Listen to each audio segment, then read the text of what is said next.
Inilah salah satu kemudian seorang tokoh sakti yang bisa terbang di atas langit.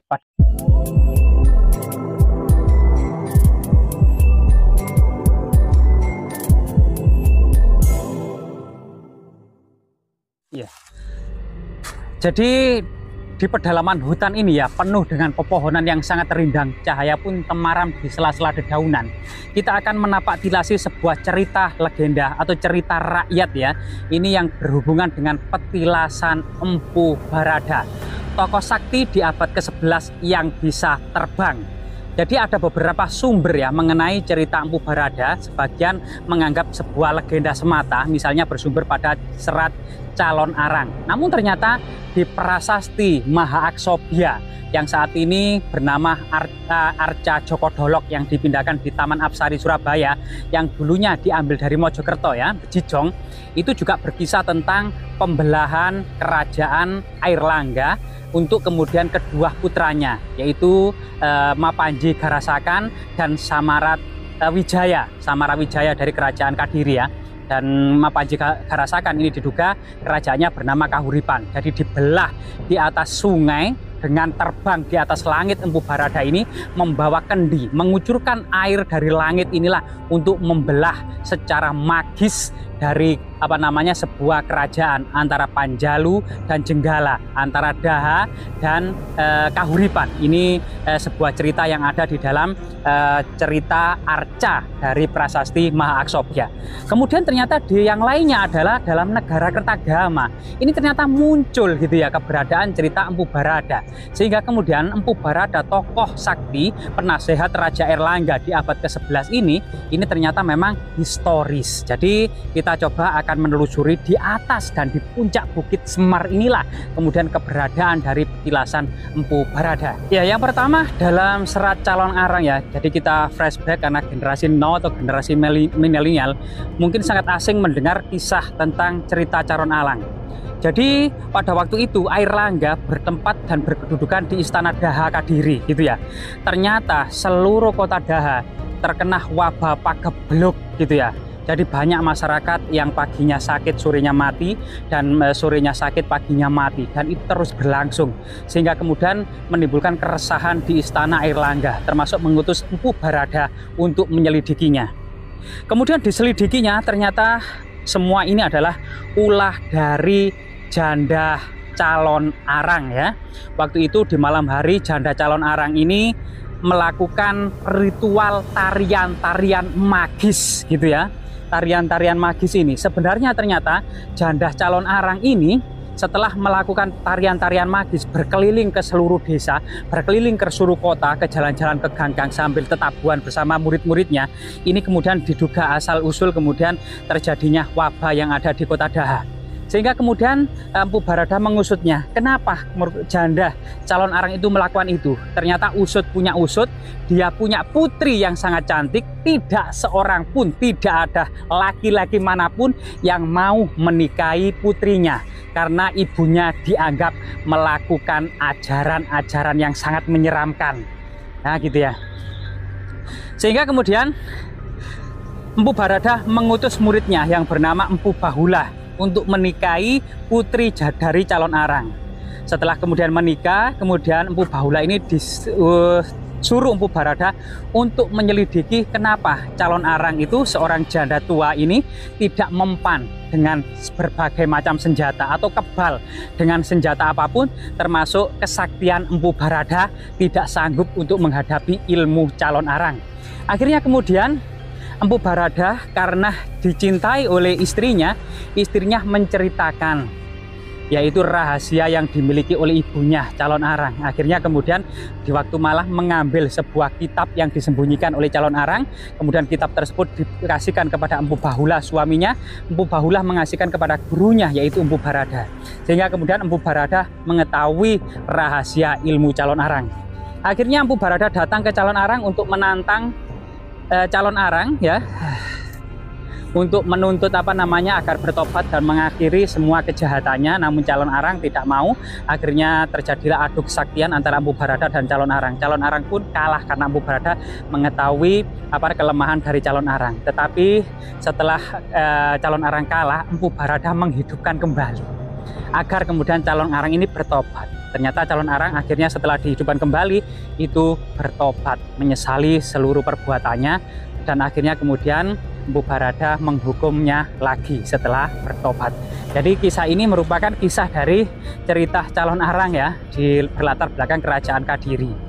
Sedangkan dalam kitab Negara Kertagama itu diceritakan bahwasanya Airlangga itu memiliki dua putra yang tidak mau mengalah gitu ya, yaitu antara Mapanji Garasakan dengan Samarah Saha, antara Samarah Wijaya. Nah inilah kemudian karena tidak mau tidak ada satupun yang mau mengalah, akhirnya Empu Baradah terbang di atas langit gitu ya, mengucurkan air kendi dan agar kemudian kedua kerajaan di Jawa Timur ini untuk kedua putra dari Airlangga. Sedangkan Airlangga sendiri tahun 1042 mengundurkan diri sebagai raja, fokus menjadi resi atau pertapa, diduga bertapa di Gunung Penanggungan, menjadi seorang maharesi yang dikenal dengan Paduka Empungku Sang Pinaka Catraning Buana atau Resi Gentayu. Nah ini sesuatu yang sangat luar biasa sekali. Jadi ternyata kemudian kedua cerita dan satu tradisi serat ini ternyata memang mengungkap kesejarahannya dari Empu Baradah. Nah, sebentar lagi di belakang kita dengan sebuah bangunan yang sangat sederhana di bawah belimbing itu ya, di bawah belimbing kuno itu ada semacam petilasan yang sampai saat ini disakralkan oleh masyarakat sebagai petilasan Empu Baradah. Bagaimana kemudian kondisinya ya? Mari kita lihat bersama-sama ya.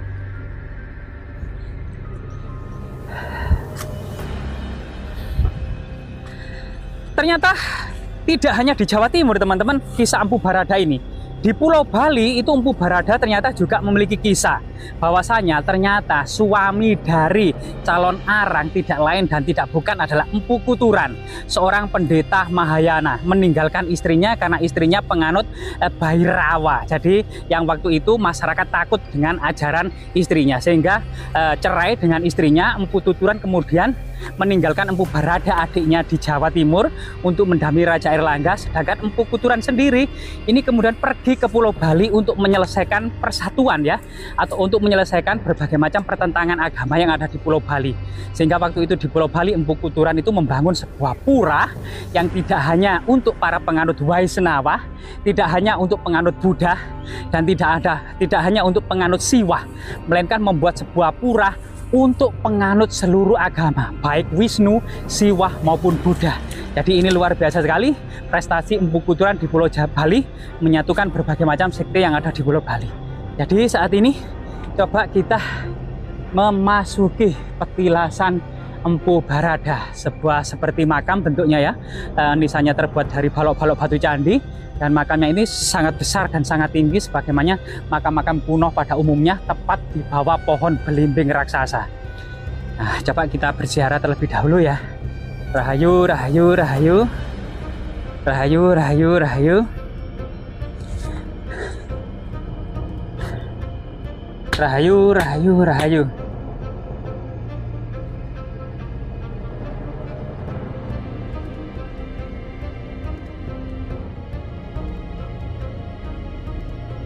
Jadi luar biasa sekali. Inilah salah satu kemudian seorang tokoh sakti yang bisa terbang di atas langit pada masanya. Selain itu juga pada kehidupan Jawa kuno ini kita akan mendapati sebuah fenomena dan pemandangan yang sangat menarik tentang kehidupan beragama. Empu Baradah adalah penganut agama Buddha Mahayana. Tempatnya adalah di asrama Lemah Citra. Saat ini adalah di Desa Bejijong atau di Siti Hinggil. Di situ juga ada candi Buddha terbesar di Jawa Timur ya, pada masa peradaban kuno, namanya Candi Brahu ya, dalam prasasti Waharu sejak Empu Sindok.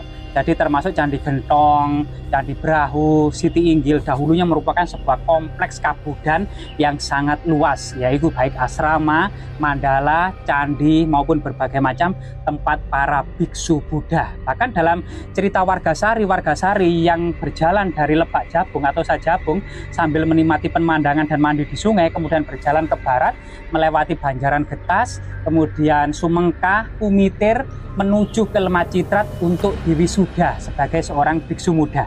Ini juga menuju ke arah Bejijong saat ini. Bahkan kemudian Empu Barada yang beragama Buddha tadi ini memiliki murid yang menjadi raja, yaitu penganut agama Siwa, yaitu Raja Airlangga. Karena dalam beberapa prasastinya ini didharmakan disebut sebagai Batara Guru, atau disebut juga kemudian Resi Gentayu Sang Batara Guru ini adalah sebutan untuk para penganut agama Siwa. Namun pendarmaan atau candinya ini banyak dibangun sebagai corak agama Wisnu. Jadi muncul sebuah Garuda yang kemudian dinaiki Dewa Wisnu adalah pendarmaan dari Raja Airlangga. Jadi kemudian diduga Raja Airlangga selama hidupnya adalah penganut Siwa, ketika mangkat didharmakan sebagai seorang Wisnu, memiliki guru sakti yang bisa terbang menganut agama Buddha.